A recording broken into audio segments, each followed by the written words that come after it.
So makikita natin kung gaano ang pagsisikap ng ating Pangulo na matulungan ang ating mga OFWs. At dito naman po sa ating bansa, yung epekto po ng giyera, yung pagtaas ng presyo ng mga petroleum products. Di ba? Pero panoorin muna natin yung naging statement po ni Secretary Kakdak.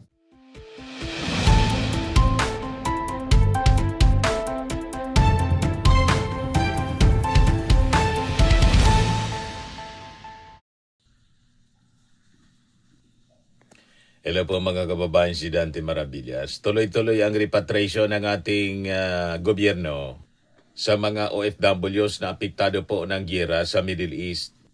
Right now, may additional 317 na mga OFWs ang kalalanding pa lang po sa NAIA.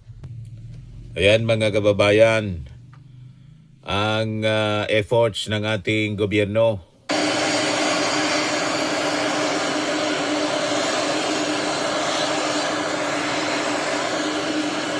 Di ba? Mga kababayan.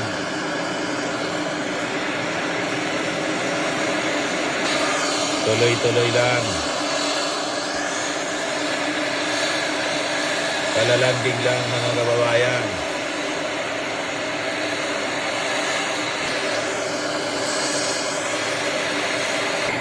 Kaya na, nagsisipagbabaan na ang ating mga OFW. O diba? Yan po, sinalubong ng mga opisyal ng OWA at DMW.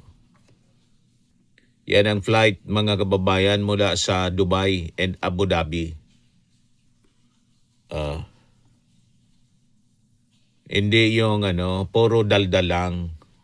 Tulad ng mga pagdadaldal ni Sara Duterte. Di ba? Yan po, mga kababayan, ang pag-asikaso ng ating gobyerno.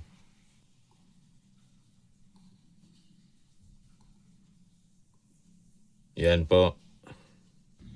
Si Sara, puro lang laway, puro satsat.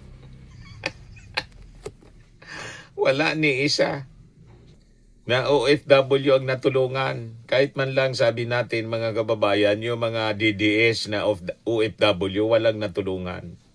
Puro lang siya kwento.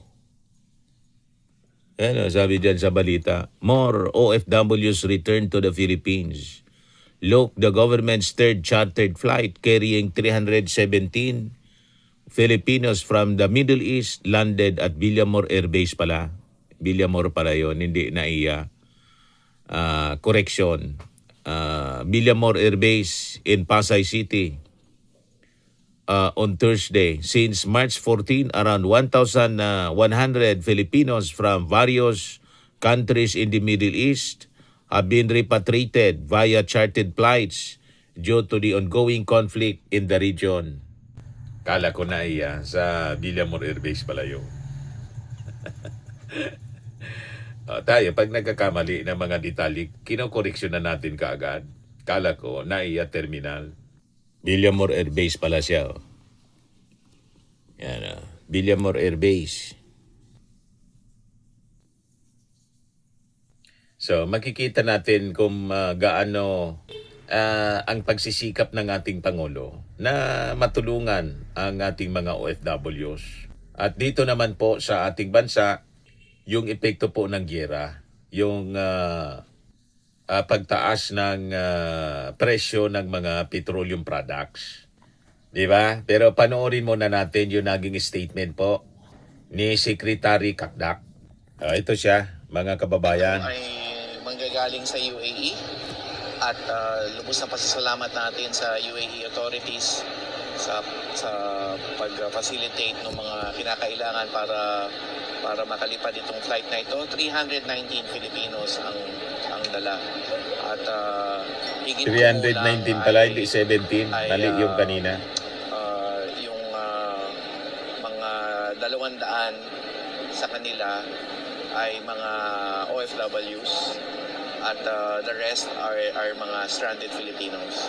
So we work closely with Ambassador Ver and Conjen Ambo Enciso, and of course our labor attaches. Lulan din ng flight na ito si DMW Undersecretary Nikki Tutay at DMW Assistant Secretary Venecio Legaspi, na siya naman din nagpasinaya from the DMW OWA side nung pagsasagawa. Kasi may land travel din, may land transport din from Dubai to the point of departure. Ito ay So pangatlo to mga kababayan at chartered flights na pinag-utos, sabi ni Kakdak, ng ating Pangulong Bongbong Marcos. Kaya huwag tayong nakikinig po sa mga paninira ng kampo ng mga Duterte. Pinalalabas, walang ginagawa. Dami pong ginagawa yung ating Pangulo.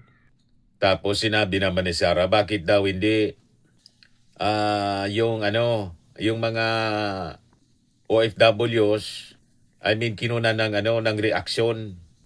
Kasi may mga puna, yung mga DDS, lagi lang nagpupuna sila. Bakit daw hindi mismo yung ating Pangulo yung sumasalubong? May alter ego siya, mga kababayan, na talagang nakatuka, na tumutok dito sa mga OFWs. Other self ng ating Pangulo. At ito yung mga opisyal niya, si Kakdak, at iba pang mga opisyal ng OWA at DMW. Yung ating Pangulo ikot ng ikot para i-monitor naman yung presyo ng mga petroleum products, solusyonan, at saka yung presyo ng mga bilihin. And this time nga po, may announcement siya. Ayan, mas malaking ayuda ang ipinangako ng ating Pangulong Bongbong Marcos. Nangako si Pangulong Marcos Jr. ng mas malaking ayuda para sa transport workers matapos ang pagpapaliban ng nakatagdang taas pasahe. Ito yung ating Pangulo. Binisita niya yung Maribeles National High School para sa paggawa ng mga classrooms. Pero na-discuss niya rito, mga kababayan, yung mga interventions.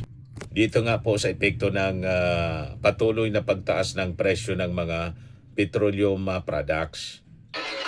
Ito po. Province and the cities na LGUs na nagtutulungan para makapagpatayo. Maganda naman ang naging design at yung pinuntahan namin yung kung saan ginagawa yung mga classroom, pati in-inspection namin, pati yung kanilang manufacturing method. At saka maganda ito because ang design nito ay mas matibay ito hanggang sa lindol 8, di ba? Yung up to level 8 na kaya niyang mas ma-withstand. Sa sa Baguio, 300 kilometers per hour na winds is rated for that with a 20-year warranty. So it's a better design. At saka mas mabilis ang production. So that's what we were looking at today. And then of course, we just made sure that may yakap na ginagawa, which we also have to expand, which will be expanded because hindi lamang sa DepEd, kung hindi sa lahat ng PhilHealth. Kung maalala ninyo yung 60 billion na lipat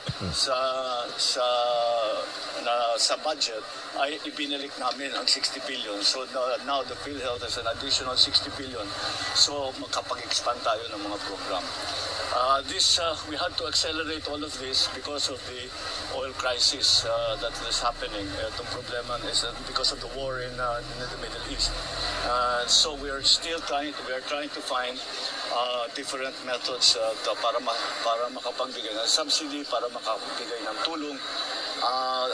The problem is, so we are trying to find different methods para makapagbigay ng subsidy, para makapagbigay ng tulong.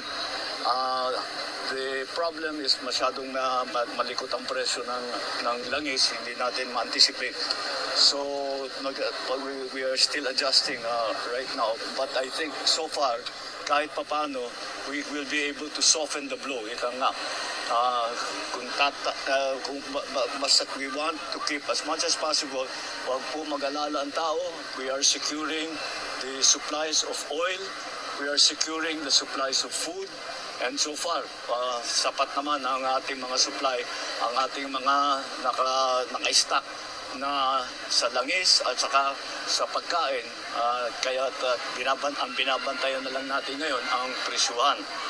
Dahil sa pagkain, mas marami tayong magagawa. Pwede natin, naghahanap kami ng paraan pa para ibaba ang presyo ng pagkain. Yung langis, wala tayong magagawa dyan. Pero at least yung supply ay tinitiyak namin magkakaroon. So kahit na may stock tayo, patuloy ang maghanap ng Pilipinas dahil kumukuha talaga tayo sa Middle East. So naghahanap tayo ng alternative sources ng langis. And so but sa halimbawa sa fertilizer, yun na petroleum product na yun, hindi problema yun dahil yung pinagkukuhanan natin na kapag nangako naman sa atin na itutuloy nila yung kanilang mga kontrata. So we are adjusting well, and we want to, ang talagang habol namin dito is to keep yung hanap buhay ng tao, na meron sila pa ring hanap buhay. And the only way to do that is kung hindi natin, halimbawa yung mga transport workers, kahit na hindi itataas ang fare sa ngayon, deferred lang muna yung fare hike, dadagdagan naman natin ang tulong sa kanila para hindi naman sila malugi. Lalong-lalo na parating ang Holy Week, marami nang alam naman natin, napakaraming babiyahe para hindi mabawasan ang biyahe. So lahat ng ating mga pamilya makakapag-celebrate ng Holy Week ng kasama ang kanilang mahal sa buhay. Okay? Well, yes, there's a directive for all government institutions to reduce 10% of their energy expenditure. But many have already taken the initiative. Kung titignan ninyo, solar was already becoming very, very popular. Dahil nga, it's free energy. Ang one time lang rin popular. Dahil nga, it's free energy. Ang one time lang ang bayaran. You buy the actual solar panels, you install it. Minsanan lang yun. So that has already been, but now we will accelerate that so that the load on our power plants is going to be lessened. And the other thing is the power plants, yung kanilang raw material, especially the coal.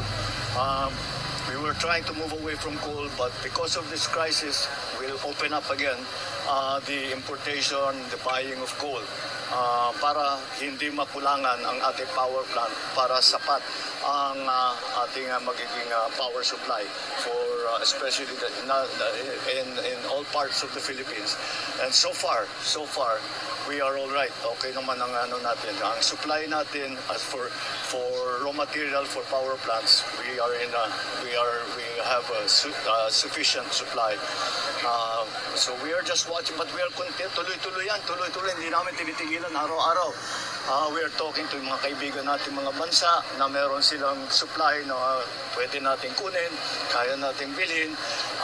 We have already secured yung mga stockpile ng Pilipinas na nasa ibang bansa ay pinermiso na namin na iuwi na para magamit natin, para pahabain yung ating stockpile. Imbis na sabihin natin 30 days, pahabain natin ng 2-3 buwan. And that's what we are working on so that halos sana matapos na yung gera at habang may gera pa rin, normal pa rin ang magiging buhay ng ating lalo na yung mga manggagawa. Alright? So yun mga kababayan, yung mga ginagawa ng ating gobyerno. Ngayon, yung conflict sa mas lalong nag-iinit sa Middle East.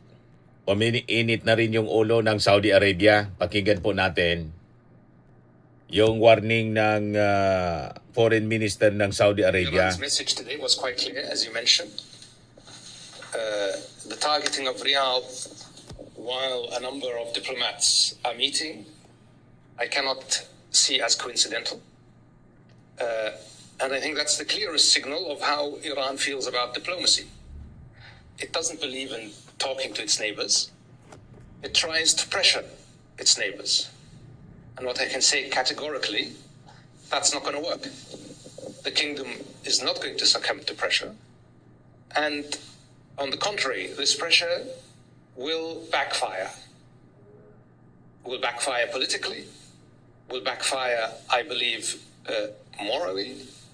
And certainly, as we have stated quite clearly, we have reserved the right to take military actions if deemed necessary. And if the time comes, the leadership of the kingdom will take the necessary decision. We will not shy away from protecting our country and our Nagbanta na po. resources. Possible military action. The main point here is that the Iranians continue to target economic resources and continue to attack the livelihoods of ordinary Saudis. So yun ang banta ng Saudi Arabia na ubusan na po ng pasensya. At ngayon sa latest naman po sa value ng peso, bumagsak na po yung value ng peso. 10 na po ang presyo ng $1. Ang value ng $1. Yan o. Weakest Philippine peso value in history, 60.10 against the dollar. So lalong magiging expensive yung petroleum. Pero paborito sa ating mga OFWs kasi mataas yung value ng sweldo nila kung dollar ang sweldo nila. Okay din ito sa mga mga content creators. Kasi ang revenues ng mga mga vloggers dollar. Di ba? So yan po mga kababayan yung mga latest na mga importanteng mga balita na dapat ninyong malaman. Ako po si Dante Maravillas. Bye-bye po. God bless.